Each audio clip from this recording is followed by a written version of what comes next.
விஜயபுரம் அப்படிங்கிற கிராமத்துல சீதையா கோபாலம் அப்படின்னு இருந்தாங்க. அவங்க 2 பேரும் எப்பவுமே அந்த ஊருக்கு பக்கத்துல இருக்கிற காட்டுக்கு போய் விறகு வெட்டி அதை வித்து பணத்தை சம்பாதிச்சாங்க. சீதையா காலையில சீக்கிரமா எந்திரிச்சு கோபாலம் வீட்டுக்கு போய் கோபாலம் கோபாலம் அப்படின்னு வீட்டுக்கு வெளியே நின்னு கோபாலத்தை கூப்பிட்டுக்கிட்டு இருந்தான். கோபாலம் இன்னும் சோம்பேறியா படுத்து தூங்கிக்கிட்டு இருந்தான். கோபாலம், காட்டுக்கு போற நேரமாயிடுச்சு, இன்னும் படுத்து தூங்குனா எப்படி, வா அப்படின்னு சத்தம் போட்டு கூப்பிட்டான்.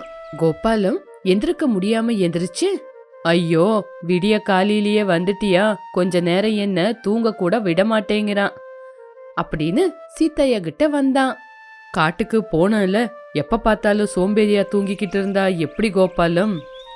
ஐயோ சுப்பையா, காலையிலேயே உன் சுப்பிரபாத்தத்தை ஆரம்பிச்சிட்டியா? எப்ப பார்த்தாலும் சொன்னதையே சொல்லிக்கிட்டு. அப்படி இல்ல கோபாலம், காலையில சீக்கிரமா போனா மத்தியானத்துக்குள்ள வீட்டுக்கு வந்துடலாம். அதுக்கப்புறம் பட்டணத்துக்கு போய் அதை வித்து 4 காசு சம்பாதிக்கலாம்ல. நம்ம லேட்டா காட்டுக்கு போனா எப்ப காட்டுக்கு போய் விறகு வெட்டுறது, அதை கொண்டு போய் பட்டணத்துல விக்கிறதப்போ சொல்லு பார்க்கலாம். ஐயோ சீதையா, சாதாரணமா இருக்கிற அந்த விறகு வெட்டி நம்ம என்ன கோடீஸ்வரனா ஆக போருமா சொல்லு அப்படின்னு கோபாலம் பொறுப்பே இல்லாம பேசுனான். சரி சரி, நான் உனக்கு எதுவுமே சொல்ல மாட்டேன், நீ போய் உன்னோட கொடாலிய கொண்டு வா அப்படின்னு சீதையா சொன்ன உடனே கோபாலம் உள்ள போய் கொண்டு வந்தான். இப்படி 2 பேருமே கிளம்பி காட்டுக்கு விறகு வெட்டுறதுக்காக வந்தாங்க. கோபாலம், நீ இந்த மரத்தை வெட்டு, நான் அதோ அந்த பெரிய மரத்தை போய் வெட்டுறேன். ஆ சரி சரி அப்படின்னு கோபாலம் சீதையா காட்டுன மரத்துக்கிட்ட போய் விறகு வெட்ட ஆரம்பிச்சான். சீதையா அவனோட மரத்துக்கிட்ட வந்து, அம்மா, என்னோட குடும்பத்துக்காக, எனக்காக, என் வயித்தை நிறைக்கிறதுக்காக உனக்கு வலி கொடுக்கறேன், என்ன மன்னிச்சிடு தாயே அப்படின்னு சீதையா அந்த மரத்துக்கிட்ட மன்னிப்பு கேட்டு அதை வெட்ட ஆரம்பிச்சான். இப்படி கொஞ்ச நேரத்துக்கு அப்புறம் தனக்கு தேவையான விறகு எல்லாம் வெட்டி ஆனதுக்கு அப்புறம் தன்னோட பையிலிருந்து சின்ன சின்ன செடிங்களை எடுத்து அங்க நட்டுட்டு அந்த செடிங்களுக்கு தண்ணிய ஊத்திட்டு, அம்மா அம்மா, நான் உன்னை வெட்டிட்டேன், அதுக்குதான் என்னோட காணிக்கை இது அப்படின்னு செடிங்களை நெட்டு வச்சான். அட, கோபாலம் எங்க போயிட்டான், சத்தமும் காணும் ஆளும் காணும் அப்படின்னு சொல்லி சீதையா கோபாலத்தை தேடும்போது சீதையா அங்கேயே மரத்துக்கடியில படுத்து தூங்கிக்கிட்டு இருந்தான். சீதையா கோபாலத்தை பார்த்து, கோபாலம் கோபாலம் சீதையா கூப்பிடுற சத்தத்தை கேட்டு எந்திரிச்சு, என்ன சீதையா குடி முழுகுன மாதிரி கத்துற, சரி என்னாச்சு? நான் உன்னை இந்த மரத்தை வெட்டி விறகு எடுத்துட்டு வா அப்படின்னு சொன்னா நீ இங்கே படுத்து தூங்கிக்கிட்டு இருக்கியா? ஏன் கோபாலம் இப்படி பண்ற? வீட்டுல உன்னோட பொண்டாட்டி பசங்க நீ 4 காசு சம்பாதிச்சு கொண்டு வருவேன்னு காத்துக்கிட்டு இருப்பாங்க, நீ பார்த்தா இங்க படுத்து தூங்கிக்கிட்டு இருக்க அப்படின்னு சீதையா கோபாலத்தை பிடிச்சு திட்டிக்கிட்டு இருந்தான். சீதையா, இன்னைக்கு என்னால வேலை செய்ய முடியாது, இன்னைக்கு வேலை நாளைக்கு வேலை ரெண்டும் சேர்ந்து நாளைக்கு செய்யறேன் பாரு அப்படி சொன்னா கோபாலம். சீதையா கோபாலத்தை பத்தி தெரிஞ்சு எதுவுமே பேசாம அங்கிருந்து கிளம்பி சீதையா பட்டணத்துக்கு போனான். சீதையா, உன் கூட சேர்ந்து நானும் பட்டணத்துக்கு வரேன் அப்படின்னு சொன்னான். அப்ப சீதையா சரி வா அப்படின்னு சொல்லி சீதையா கோபாலத்தை தன்னோட சேர்ந்து பட்டணத்துக்கு கூட கூட்டிட்டு போனான். சீதையா தான் கொண்டு போன விறக பட்டணத்துல வித்துட்டு காசை எடுத்துக்கிட்டு வீட்டுக்கு வரலான்னு வந்தான். அப்போ கோபாலம், சீதையா சீதையா, இன்னைக்கு நான் காட்டுல எந்த வேலையும் செய்யல, வீட்டுல என்னோட பொண்டாட்டி பசங்க நான் 4 காசு கொண்டு வருவேன்னு காத்துக்கிட்டு இருப்பாங்க, அதனால எனக்கு 2 காசு கொடு, நாளைக்கு காசை திருப்பி கொடுத்துட்றேன் அப்படின்னு கோபாலம் சொன்ன உடனே சீதையா, பாரு கோபாலம், நீ எப்பவுமே இப்படிதான் சொல்ற, ஆனா காசை திருப்பி கொடுக்கவே மாட்டேங்கிற. இப்படி கோபாலத்துக்கு 2 காசை கொடுத்தான். இப்படி ஒவ்வொரு நாளும் சீதையா விறகு வெட்டி அதை கொண்டு போய் வித்து எப்பவுமே கோபாலத்துக்கு 2 காசை கொடுத்துக்கிட்டே இருந்தான். ஆனா கோபாலம் மட்டும் வேலையே செய்யாம சோம்பேறியா படுத்து தூங்கிக்கிட்டு இருந்தான்.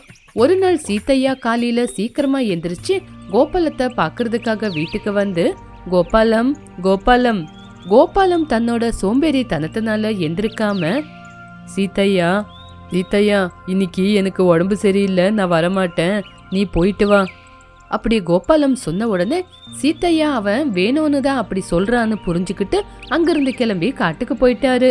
எப்பவும் போல அந்த காட்டு தாய்க்கு கையெடுத்து கும்பிட்டு விறகு வெட்டலாம் அப்படின்னு விறகு வெட்ட ஆரம்பிக்கும் போது சீத்தையாவோட கொடாலி உடைஞ்சு போச்சு. அத பார்த்து சீத்தையா ரொம்பவே கவலைப்பட்டு, கவலையா, ஐயோ நான் கொண்டு வந்த கொடாலி உடைஞ்சு போச்சு, இப்ப நான் என்ன பண்றது? இப்படி சீத்தையா அழுந்துகிட்டே அந்த மரத்தை பிடிச்சுக்கிட்டு கவலைப்பட்டுக்கிட்டு இருக்கும்போது அந்த மரத்துல இருந்து ஒரு குரல் கேட்டுச்சு. இங்க பாருப்பா சீத்தையா, கவலைப்படாத. நீ ஒவ்வொரு நாளும் காட்டுக்கு வந்து கஷ்டப்பட்டு விறகு வெட்டி நீ வெட்டின மரத்துக்காக மறுபடியும் செடிகளை நடுறத நான் பார்த்திருக்கேன். இவ்வளோ பார்த்தாலும் எனக்கு கஷ்டம் கொடுக்கறியா? சீத்தையா, உன்னோட கஷ்டத்தை பார்த்து நான் உனக்கு ஒரு வரத்தை கொடுக்கலான்னு பாக்குறேன் அப்படின்னு சொன்ன உடனே அந்த மரத்துல இருந்து ஒரு கிளை கீழே விழுந்து அந்த கிளை தங்க கொடாலியா மாறி போச்சு. அத பார்த்த சீத்தையா ரொம்ப சந்தோஷப்பட்டாரு. இதோ இந்த கொடாலியால நீ ஒரு மரத்தை வெட்டுனா போதும், அந்த மரம் நிறைய விறகுங்களா உனக்கு மாறி போயிடும். அத டவுன்ல கொண்டு போய் வித்து நீ காசை சம்பாதிச்சுக்கோ அப்படின்னு அந்த மரம் சொன்ன உடனே சீத்தையா சந்தோஷப்பட்டுக்கிட்டு அந்த கொடாலிய எடுத்துக்கிட்டு அங்கிருந்து கிளம்பி வீட்டுக்கு போனான். மறுநாள் கோபாலம் அதுக்கப்புறம் சீத்தையா 2 பேரும் காட்டுக்கு போனாங்க. கோபாலம் சீத்தையா கையில இருக்கிற தங்க கொடாலிய பார்த்து, சீத்தையா உனக்கு எப்படி கிடைச்சிச்சு இந்த தங்க கொடாலி அப்படி கேட்ட உடனே சீத்தையா நடந்த விஷயத்த பத்தி சொன்னான். அப்ப கோபாலம் அந்த மரத்துக்கிட்ட போய், அம்மா நான் கூட சீத்தையா மாதிரியே விறகு வித்ததான் சம்பாதிக்கணும், அவனுக்கு மட்டும் தங்க கொடாலிய கொடுத்து எனக்கு எதுக்காகமா கொடுக்கல? இப்படி கோபாலம் அந்த மரத்தை பிடிச்சுக்கிட்டு அழுந்துகிட்டு இருந்தான். அப்ப அந்த மரம் கவலைப்பட்டு கோபாலத்துக்கும் ஒரு தங்க கொடாலிய பரிசா கொடுத்துச்சு. அத பார்த்த கோபாலம் ரொம்பவே சந்தோஷப்பட்டான். மறுநாள் சீத்தையா கோபாலத்துக்கிட்ட வந்து விறகு வெட்ட கூப்பிட்டாரு. கோபாலம் வா, காட்டுக்கு போய் விறகு வெட்டி கொண்டு வரலாம் அப்படின்னு கூப்பிட்டாரு. ஏ சீத்தையா, நீ என்ன பைத்தியக்காரனா? உன் கையில ஒரு தங்க கொடாலிய வச்சுக்கிட்டு மறுபடியும் விறகு வெட்ட காட்டுக்கு போறியா? நம்ம இந்த தங்க கொடாலிய வித்து சந்தோஷமா இருக்கலாம் அப்படின்னு சொன்னான். அப்போ சீத்தையா, பாரு கோபாலம், என்னோட பேச்ச கேளு, என் பேச்ச கேட்டு விறகு வெட்டவா.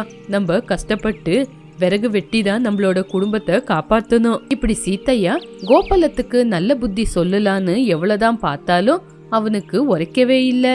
அப்போ சீத்தையா தனியாவே காட்டுக்கு போய் அங்க விறகு வெட்டி அந்த விறகுங்களை எல்லாமே ஜோடிச்சு டவுனுக்கு கொண்டு போய் விக்கலான்னு பாத்துக்கிட்டு இருந்தான்.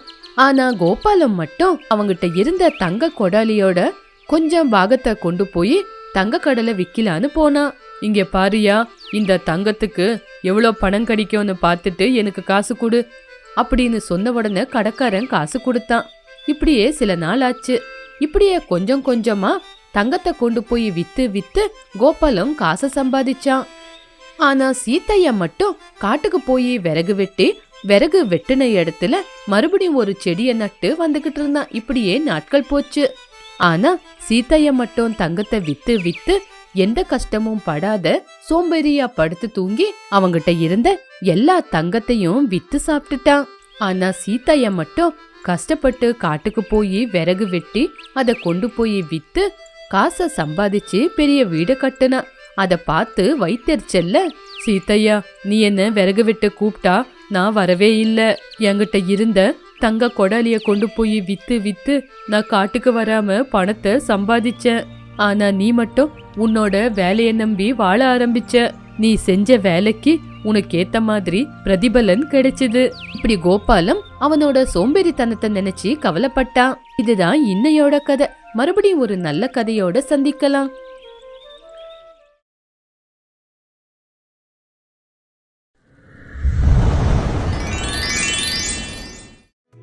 விஜயநகரங்கிற ஊர்ல அங்கதன் அப்படிங்கிற ஒரு ஜமீன்தார் இருந்தான்.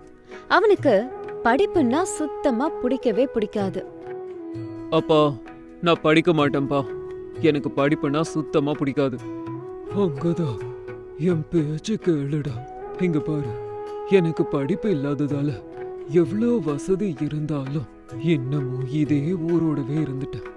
நீ அப்படி இருக்க கூடாது. நீ மட்டும் படிச்சு இருந்தா பல தேசங்களுக்கு போய் பேர் எடுக்கலாம்டா. அப்பா, வெளிநாடுகளுக்கு போகணும்னா படிப்பு எதுக்குப்பா? கை நிறைய பணம் இருந்தா போதாதா? நம்ம எந்த நாட்டுக்கு வேணா போலாம். உனக்கு எப்படி சொன்னா புரியும்டா அங்கதா. அப்படின்னு தலையிலே அடிச்சுக்கிட்டாரு அவனோட அப்பா.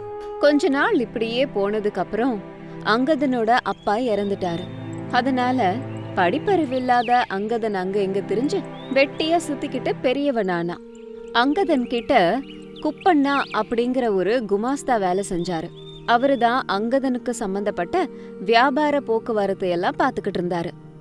என்ன குப்பண்ணா, இந்த தடவை பயிரோட லாபம்லாம் எப்படி இருக்கு? அப்படின்னு அங்கதன் கேட்டதும் குப்பண்ணா தன்கிட்ட இருந்த ஒரு பெரிய புத்தகத்தை எடுத்து ஏதோ கணக்கு போட்டு, ஐயோ அங்கதானே ஐயா, போன வருஷம் நம்ம நெல் பயிருக்கு 10,000 வராகம் கிடைச்சது. இந்த தடவை 11,000 வராகம் கிடைச்சிருக்கு. அப்படின்னா லாபம் கிடைச்சிருக்குங்கிறீங்களா, இல்ல நஷ்டம் வந்திருக்குன்னு சொல்ல வரீங்களா? உங்களுக்கு தெரியும்ல எனக்கு இந்த கணக்கு வழக்கெல்லாம் வராதுன்னு. ஐயா, உங்களுக்கு நஷ்டம் வருமா சொல்லுங்க?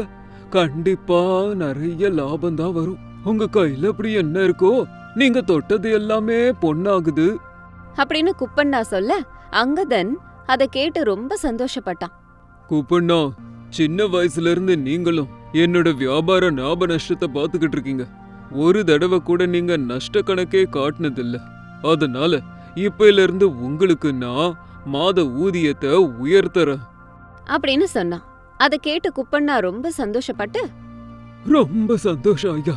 அதே மாதிரி இந்த மாசம் உங்களோட பிரயாணம் சாப்பாடுக்கு அப்படின்னு குப்பண்ணா இன்னும் செலவை பத்தி சொல்ல போகும்போது குறுக்குல அங்கதன் வந்து பேசினான்.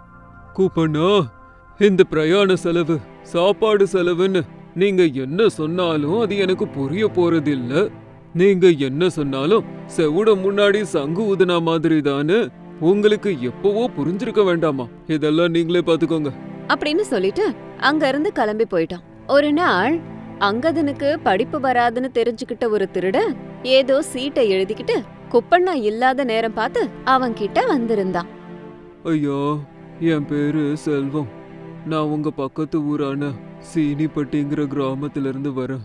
அங்க இருக்கிற உங்களோட பெரியம்மா இந்த சீட்டை உங்ககிட்ட கொடுக்க சொன்னாங்க. அப்படின்னு அந்த திருடன் அவன் எழுதி வச்சிருந்த சீட்டை அங்கதன் கிட்ட கொடுத்தான். அப்ப அங்கதன் அந்த சீட்டை பிரிச்சு என்ன இருக்குன்னு பார்த்தான். யாருவ? எனக்கு படிக்க தெரியாதுன்னு இவனுக்கு தெரியுமா தெரியாதா? இந்த நேரத்துல குப்பண்ணா வேற இல்ல. சரி, கொஞ்ச நேரம் படிச்சவன் மாதிரி நடந்துப்போம் அப்படின்னு நினைச்சு அந்த லெட்டரையே பாத்துக்கிட்டு இருந்தான். அப்போ அந்த திருடன் மனசுக்குள்ள சிரிச்சுக்கிட்டு இருந்தான். ஐயா, நீங்க இந்த லெட்டரை படிச்ச உடனே நீங்க எனக்கு ஒண்ணு கொடுப்பீங்க. அதை உடனே கொண்டு வாங்கன்னு சொன்னாங்க ஐயா, உங்க பெரியம்மா. அப்படின்னு வேணும்னே அந்த திருடன் சொன்னான். அதை கேட்டதும் அங்கதன் உடனே பயங்கரமா யோசிச்சான். என்னது, இந்த லெட்டரை படிச்ச உடனே இவனுக்கு நான் ஒண்ணு தருவனா? அப்படி இந்த லெட்டர்ல என்ன எழுதி இருக்கு அப்படின்னு யோசிச்சுட்டு இருக்கும்போது அவனுக்கு ஒரு எண்ணம் வந்துச்சு. ஆமா, இந்த லெட்டர்ல கூட அதான் இருக்கு. சரி சரி, உனக்கு படிக்க வருமா? உன்னை பார்த்தா படிக்காத தற்கொலை மாதிரி இருக்கு. உன்னை எப்படி நம்புறது? எங்க இந்த லெட்டரை கொஞ்சம் படி அப்படின்னு அங்கதன் அவன்கிட்ட அந்த லெட்டரை கொடுத்தான். அப்ப அந்த திருட தன்னோட பிளான் படியே எல்லாம் நடக்குதுன்னு உள்ளுக்குள்ள ரொம்ப சந்தோஷப்பட்டுக்கிட்டான். அந்த திருடன் அந்த லெட்டரை பார்த்து படிக்க ஆரம்பிச்சான். தம்பி, நான் இங்க அவசர பிரச்சனையில மாட்டிருக்கேன். எனக்கு அவசரமா ஒரு 1000 வராகம் தேவை. இந்த லெட்டரை உன்கிட்ட கொடுக்கறவன் எனக்கு ரொம்ப நம்பிக்கையானவன். அவன் கையில 1000 வராகங்களை கொடுத்து அனுப்பு அப்படின்னு படிக்கிறத முடிச்சான் அந்த திருடன். அந்த திருடன் படிச்சதை கேட்ட அங்கதன், என்ன, எங்க பெரியம்மாவுக்கு 1000 வராகம் வேணுமா? அப்படின்னு உடனடியா தன்னோட ரூமுக்கு போய் கொஞ்சம் வராகங்கள் இருந்த மூட்டைய கொண்டு வந்து அவன்கிட்ட கொடுத்தான். இந்த வராக மூட்டையை எடுத்துட்டு போய் பிரச்சனையில இருக்க எங்க பெரியம்மா கிட்ட கொடுத்துரு அப்படின்னு சொன்னான். அந்த திருடன் ரொம்ப சந்தோஷப்பட்டு வெளியில போகும்போது எதிரில குப்பண்ணா வந்து நின்னாரு. திருடன் கையில இருந்த அந்த வராக மூட்டைய பார்த்து அவனை நிப்பாட்டினாரு. ஐயா ஜமீன்தார் ஐயா, இவனுக்கு வராக மூட்டைய கொடுத்தது நீங்க தானா? ஆமா குப்பண்ணா. அப்படின்னு நடந்த எல்லாத்தையும் சொன்னா அங்கதன். இது எல்லாத்தையும் கேள்விப்பட்ட குப்பண்ணா இதுல ஏதோ தப்பு இருக்குன்னு யோசிச்சாரு. எங்க கொஞ்சம் அந்த கடிதத்தை என்கிட்ட கொடுங்க. அப்படின்னு சொல்லி அந்த லெட்டரை வாங்கி படிச்சாரு. அதுல அவன் சொன்னதுதான் இருந்தது. ஆனாலும் குப்பண்ணாவுக்கு ஒரு சந்தேகம் இருந்துட்டே இருந்தது. உடனே குப்பண்ணா அந்த பையன் கிட்ட ஒரு லெட்டரை கொடுத்து, எங்க கொஞ்சம் இந்த கடிதத்து மேல உங்க பேரை எழுதுறீங்களா? அப்படின்னு கேட்டாரு. அந்த திருடன் குப்பண்ணா சொன்ன மாதிரியே கையெழுத்து போட்டான். அப்போ அந்த லெட்டர்ல இருந்த கையெழுத்து அவன் கையெழுத்து ரெண்டும் ஒரே மாதிரி இருந்தது. ஜமீன்தார் ஐயா, இவன் பெரிய திருடன். உங்களை ஏமாத்த பார்த்திருக்கான். உங்க பெரியம்மாவோட பொண்ணு நல்லா படிச்சிருக்காங்க. இது வரைக்கும் அனுப்பின லெட்டர் எல்லாம் அவங்க தான் எழுதி அனுப்பியிருக்காங்க. இந்த கையெழுத்து அவங்களது இல்ல, இவனே எழுதி கொண்டு வந்திருக்கான் அப்படின்னு சொன்னாரு. அத கேட்டதும் அங்க இருந்த திருடன் பயந்து ஓடணும்னு நினைச்சான். ஆனா அவனை புடிச்சு ஜமீன்தார் தண்டனை கொடுத்தாரு. ஐயோ, இதுக்குதான் உங்களை படிக்க சொன்ன பாத்தீங்களா? இப்ப என்ன நடந்தது? தப்புங்க. ஐயோ குப்பண்ணா, ஆரம்பிச்சிட்டியா? அப்படின்னு அங்க இருந்து கிளம்பி போனாரு ஜமீன்தார். ஒரு நாள் பட்டணத்துல இருந்து அஜய்னு அங்கதனோட நண்பன் வந்தான். அவனை பார்த்த ஆனந்தத்துல அங்கதன் அவனுக்கு ஏகப்பட்ட மரியாதைய கொடுத்தான். அவனை கொஞ்ச நாட்கள் அவன் கூடவே வச்சுக்கிட்டான். ஆஹா, இந்த அங்கதன் சரியா படிக்கலனாலும் எவ்வளோ வசதியான வாழ்க்கைய வாழ்ந்துகிட்டு இருக்கான். எப்படியாவது இவனோட சொத்தை எல்லாத்தையும் எழுதி வாங்கிக்கணும் அப்படின்னு நினைச்சு அதுக்கு உண்டான திட்டத்தை போட ஆரம்பிச்சான். ஒரு நாள் ஜுரம் வந்ததால குப்பண்ணா வேலைக்கு வராம இருக்கும்போது, அங்கதான் இந்த குப்பண்ணா உனக்கு ரொம்ப நம்பிக்கையானவர்னு சொன்னல, எங்க கொஞ்சம் உன்னோட லாப நஷ்ட புக்க காட்டு பாப்போம் அப்படின்னு கேட்டான். அங்கதன் சிரிச்சுக்கிட்டே போய் அந்த புத்தகத்தை எடுத்துக்கிட்டு வந்து அஜய் கிட்ட கொடுத்தான். அஜய் அது எல்லாத்தையும் படிச்சு பார்த்துட்டு அதுல என்ன எழுதிருக்குன்னு பார்த்தான். நண்பா, குப்பண்ணா எனக்கு ரொம்ப நம்பிக்கையான ஆளு. அதுல எந்த தப்பும் இருக்காது. இப்படி நம்பிதான் ஏமாந்துகிட்டு இருக்காங்கதா. இந்த ஆள் சரியான ஏமாத்துக்காரன். உனக்கு ₹1 லாபம் வந்திருக்குன்னு கணக்கு காட்டி மத்த எல்லாத்தையும் அவனோட பாக்கெட்குள்ள போட்டுக்கிட்டு இருக்கான் அப்படின்னு அஜய் குப்பண்ணா மேல இல்லாத பொல்லாததையெல்லாம் சொல்லிட்டு இருந்தான். அதனால அவனோட பேச்ச கேட்ட ஜமீன்தார் கோபத்துல குப்பண்ணாவ வேலைய விட்டே அனுப்பிச்சிட்டாரு. இது மூலமா தன்னோட திட்டம் நிறைவேறிடுச்சுன்னு அஜய் ரொம்ப சந்தோஷப்பட்டான். அதுக்கப்புறம் கொஞ்ச நாள்லயே, அஜய், இந்த தடவை வியாபாரத்துல எவ்வளவு லாபம் வந்திருக்கு அப்படின்னு கேட்டான். அஜய் ஏதோ கணக்கு போட்டான். என்ன லாபம் வந்திருக்காங்கதா? எல்லாம் நஷ்டம்தான் அப்படின்னு எல்லா வியாபாரத்திலயும் நஷ்ட கணக்கு தான் காமிச்சான். அதனால அங்கதன், வியாபாரம்னா லாபம் நஷ்டம் ரெண்டுமே ஒன்னாதானே இருக்கணும் அப்படின்னு சொன்னான். அதுக்கப்புறம் கூட தொடர்ந்து அஜய் நஷ்ட கணக்கையே காமிச்சுக்கிட்டு இருந்தான். பணத்தை எல்லாம் அவனோட பாக்கெட்ல போட்டுக்கிட்டு இருந்தான். ஒரு நாள் சில பத்திரங்களை எல்லாம் கொண்டு வந்து, நண்பா, பக்கத்து ஊர்ல சில நிலத்தை வாங்கியிருக்கோம். இதுல உன்னோட கையெழுத்தை மட்டும் போட்டா போதும் அப்படின்னு சொன்னான். அங்கதன் அதுல கை நாட்டு போட்டான். கொஞ்ச நாள் போனதுக்கு அப்புறம் அஜய் எல்லா வியாபாரத்திலயும் வெறும் நஷ்டத்தை மட்டுமே காட்டுறான்னு, அஜய், உன்னோட சேவை எனக்கு போதும். உன்னோட இடத்துல நான் வேற ஒருத்தனை நியமிக்க போறேன்.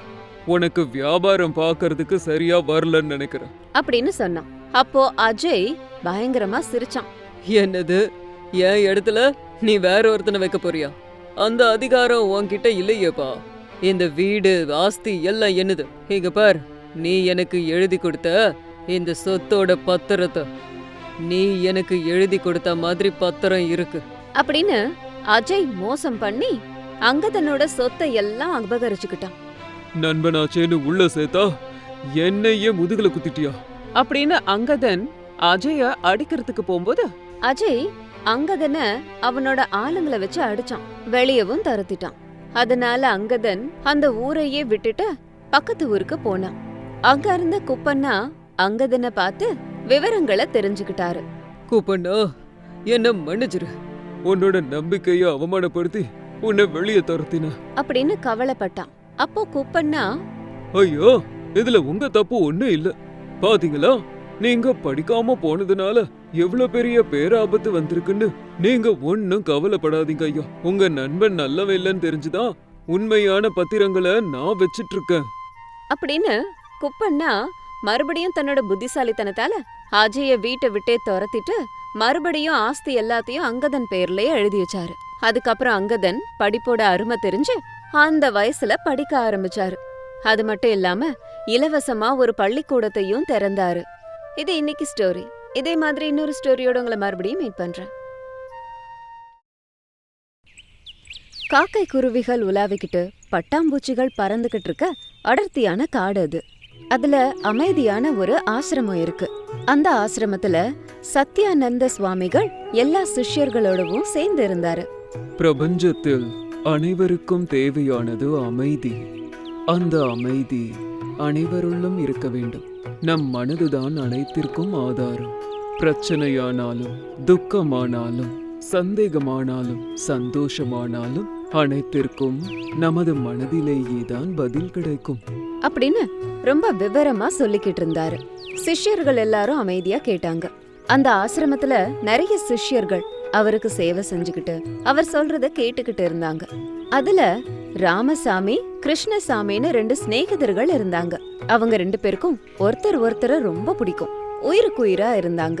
அவங்கள பத்தி ஆசிரமத்துக்கே தெரியும். இவங்க ஆசிரமத்தை விட்டுட்டு ஊருக்கு போனா எப்படி இருப்பாங்களோ? ஒருத்தர் ராமாபுரத்துல இருக்காங்க, ஒருத்தர் கிருஷ்ணாபுரத்துல இருக்காங்க. ஒருத்தர் எப்படி பார்த்துப்பாங்களோ என்னவோ அப்படின்னு மற்ற சிஷ்யர்கள் பேசிக்கிட்டு இருக்கும்போது இவங்களுடைய ஸ்நேகத்தை பத்தி சத்யானந்த சுவாமிக்கு கூட தெரிய வந்துச்சு. காலம் எப்பவும் ஒரே மாதிரி இருக்காது. அந்த ஆசிரமத்துக்கு ஜமீன்தார் நாகராஜோடைய பையன் தனுஷ் வந்தான். அவன் ரொம்ப திமிரு பிடிச்சவன். நிறைய பணம் இருக்குன்னு ஆணவத்தோடவே நடந்துப்பான். ராமசாமியும் கிருஷ்ணசாமியும் ஒரு நாள் காட்டுக்கு போய் பழம் பறிச்சுக்கிட்டு வந்தாங்க. தூரத்துல ஒரு அழகான மாமரம் இருந்துச்சு. அது ராமசாமி கண்ணுல பட்டுச்சு. நண்பா, அங்க பாரு, மாம்பழங்கள் எவ்வளவு நல்லா இருக்கு. ஆமாடா, ஆனா அது வேற ஒருத்தவங்க விளைய வச்சதாச்சே. அனுமதி இல்லாம நம்ம போக கூடாது. அனுமதியா? அனுமதி எதுக்கு? யாரும் பாக்குறதுக்கு முன்னாடி போயிட்டு வந்துடலாம். தப்பு ராமு, குரு சொன்னாரு இல்ல, திருட்டுத்தனம் பண்ணக்கூடாது. நமக்கு சொந்தம் இல்லாததை நாம அடைய நினைக்க கூடாது அப்படின்னு சொல்லிட்டு ஆசிரமத்துக்கு 2 பேரும் வந்துட்டாங்க. ராமசாமி மனசு முழுக்க மாம்பழங்கள் மேலதான் இருந்தது. ராத்திரி வேளையில ராமசாமி மட்டும் உட்கார்ந்துகிட்டு இருக்கும்போது தனுஷ் நிறைய மாம்பழங்களை பறிச்சுக்கிட்டு வந்தான். ராமசாமி அத பார்த்து ஆச்சரியப்பட்டு தனுஷ் கிட்ட போனான். தனுஷ், இந்த நேரத்துல எங்க போயிட்டு வர? இந்த பழங்கள் உனக்கு எங்க கிடைச்சது? திருடுனியா? திருட்டா? எது திருட்டு இல்ல, அதிகாரம். வேற ஒருத்தவங்களோட பொருளை அதிகாரம் இல்லாம எடுக்கிறது திருட்டுக்கு சமமாச்சே. இந்த பூமியில நிலம், தண்ணி, காத்து, ஆகாயம், ஆகாரம் எல்லாம் எல்லாருக்கும் சொந்தம். சிலருக்கு மட்டும்தான் சொந்தம்னு எப்படி சொல்லுவ? எல்லாருக்கும் தகுதி இருக்கு. முதல்ல யாரு போறாங்களோ அவங்களுக்கு தான் அது சொந்தம். இதுதான் விதி அப்படின்னு சொல்லி ஒரு மாம்பழத்தை ராமசாமியோட கையில கொடுத்தான். ராமசாமி உடனடியா அந்த பழத்தை சாப்பிட ஆரம்பிச்சிட்டான். தனுஷ் சொன்ன வார்த்தைகளை ராத்திரி முழுக்க படுத்து தூங்காம யோசிச்சுட்டு இருந்தான். மறுநாள் காலையில ராமசாமி தன்னோட நண்பன் கிருஷ்ணசுவாமி கிட்ட போய் நடந்த எல்லாத்தையும் சொன்னான்.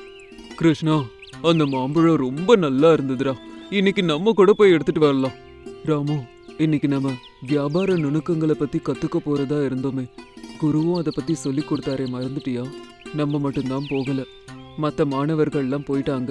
நீயும் வா அப்படின்னு கிருஷ்ணசுவாமி வேகமா அங்க இருந்து போயிட்டான். ராமசாமி அங்கேயே நின்னுட்டு இருந்ததுனால அங்க தனுஷ் வந்தான்.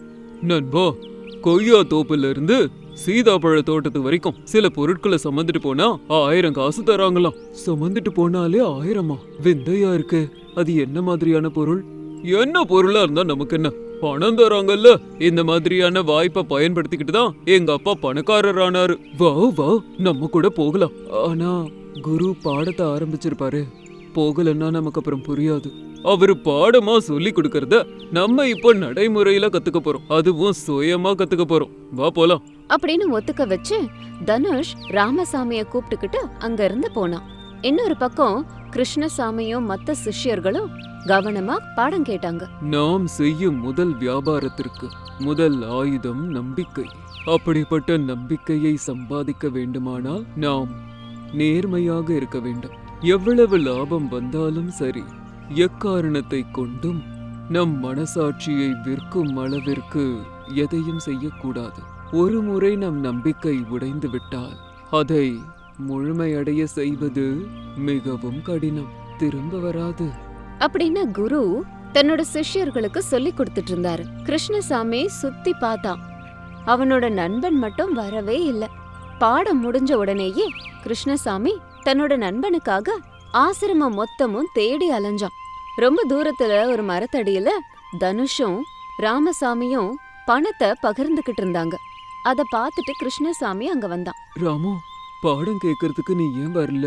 வேற வேலையா இருந்துட்டேன்டா. எனக்கு தெரியாத வேலையா? அது இருக்கட்டும். இந்த பணம் எது உனக்கு? நான் செஞ்ச வேலைக்கு பலன். அதுதான். என்ன வேலை? அப்படின்னு கோபமா கேட்டான் கிருஷ்ணசாமி. ராமசாமி பதில் சொல்லவே இல்ல. தனுஷும் அமைதியா உட்கார்ந்துகிட்டு இருந்தான். அப்படின்னா வெளியே செல்ல முடியாத அளவுக்கு வெக்கங்கட்ட வேலை செஞ்சியா? அப்படின்னு கோபமா கேட்டான் கிருஷ்ணசுவாமி. அத கேட்ட ராமசாமிக்கு பயங்கர கோபம் வந்துருச்சு. ஆமாடா, எனக்கு பிடிச்ச வேலையை தான் செஞ்ச. அது என்ன, எதுக்கு அப்படின்னு உன்கிட்ட சொல்ல தேவையில்லை. எந்த வேலை செய்யணும், எந்த வேலை செய்யக்கூடாது, இது எதையும் உன்கிட்ட சொல்ல தேவையில்லை. இங்க நான் எப்படியோ நீயும் அப்படிதான். உன் வேலைய நீ பார்த்தா நல்லது அப்படின்னு சொல்லிட்டு ராமசாமியும் தனுஷும் அந்த இடத்த விட்டு போயிட்டாங்க. கிருஷ்ணசாமி தன்னோட நண்பன் பேச்ச கேட்டு ஷாக் ஆகி முகத்தை சின்னதாக்கிக்கிட்டு அங்கேயே ரொம்ப நேரம் நின்னுக்கிட்டு இருந்தான். அன்னையில இருந்து ராமசாமி தனுஷோட சேர்ந்துக்கிட்டு வெட்டியா சுத்தி திரிய ஆரம்பிச்சான். ராமசாமி கிருஷ்ணசாமிய ஏறெடுத்து பாக்கறதையே நிறுத்திட்டான். கிருஷ்ணசாமி தன்னந்தனியா சோகமா இருந்தான். அத சத்யானந்த மகரிஷி பாத்துக்கிட்டு இருந்தாரு. ஒரு நாள் கிருஷ்ணசுவாமி நதியோரம் தன்னந்தனியா உட்காந்துக்கிட்டு இருந்தான். அவன் பக்கத்துல குரு உட்கார்ந்தாரு. கிருஷ்ணா, என்னவாயிற்று? சோகமா இருக்க? வணக்கம் குருவே. ஒன்னும் இல்ல, சும்மாதான் உட்கார்ந்துருக்க. எதுவும் இல்லை என்று சொன்னா ஏதோ இருக்குன்னு அர்த்தம். அது என்னங்கிறது நீ சொல்லலனாலும் அது உனக்கு வருத்தத்தை கொடுக்கற விஷயம்னு உன் முகத்தை பார்த்தாலே தெரியுது. ஆமாம், உனது சிநேகிதன் எங்கே? கிருஷ்ணசுவாமி துக்கத்தை மறைக்க முடியாம பணிவோட கேட்ட குரு கிட்ட நடந்த எல்லாத்தையும் கடகடன்னு சொல்லிட்டான். இங்க பாரு கிருஷ்ணா, இந்த உலகத்துல யாரும் யாரோடவும் சும்மா சேர மாட்டாங்க. யாரும் சும்மா விட்டுட்டு போக மாட்டாங்க. ஒவ்வொன்றுக்கும் ஒவ்வொரு அர்த்தம் இருக்கும். நல்லவங்களோட மனச யாராலையும் கெடுக்க முடியாது. கெட்டவனோட கெடுதலை யாராலையும் தடுக்க முடியாது. ஆனா என் நண்பன் இப்படி கெட்டு போறது என் கண் முன்னாடி பார்த்து ஒரு நண்பனா என்னால சும்மா இருக்க முடியல சுவாமி. சில விஷயங்களில் தலையிடாமல் தூரத்தில் நின்று பார்ப்பதே உத்தமம். காலமே அனைத்திற்கும் பதில் கூறும் அப்பா. ஏன்னா சிருஷ்டிக்கும் காலத்திற்கும் விடை கொடுக்கக்கூடிய பந்தம் இருக்கு. தெரிஞ்சுப்பான்.